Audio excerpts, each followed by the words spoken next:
This is for Spider-Man from 2002, directed by Sam Raimi. The costume designer was James Acheson. The music composer was Danny Elfman. The cast is Tobey Maguire, Kirsten Dunst, and J.K.Simmons.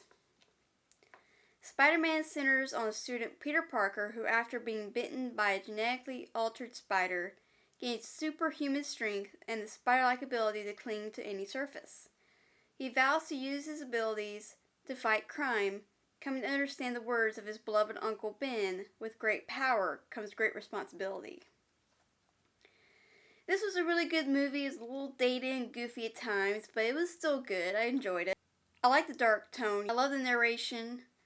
I love the portrayal of insanity by Willem Dafoe in this movie. I love the opening credits as well.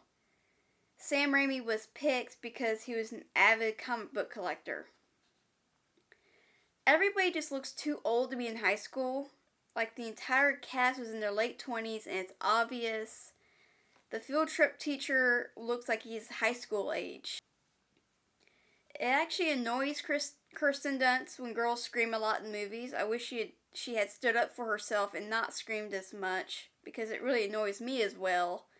And from what I've heard about the rest of the movies, it only gets worse from here. I like the organic webs that he has, and to me it would make sense that he could have that, instead of the web shooters like Andrew Garfield and Tom Holland.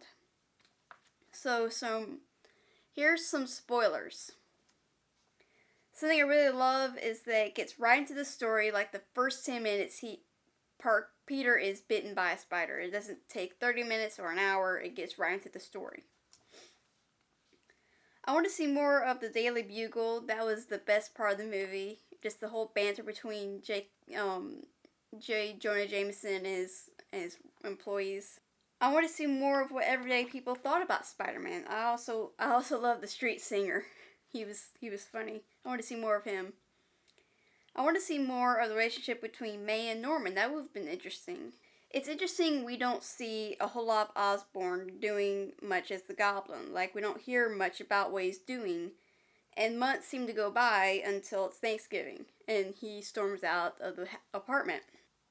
And once Peter is bitten, did he not think to go to a doctor, go back to the lab, or poison control? Instead, he rather lay down on the floor with a blanket and sweat. And this might be a little controversial, but I wasn't too wowed about the Goblin's costume design. It was a little distracting because, like, the neck seemed a little too tight, and the mouth didn't move, but the eyes could open. And maybe if, like, the mouth part of his mask moved a little bit, or maybe if there wasn't any mouth part there, it would have been better. It was just a little distracting.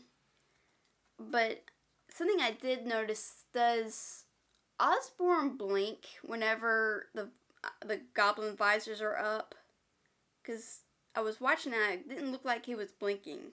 When the balcony is hit by Goblin, MJ had plenty of time to get off to safety, but instead she'd rather scream and die.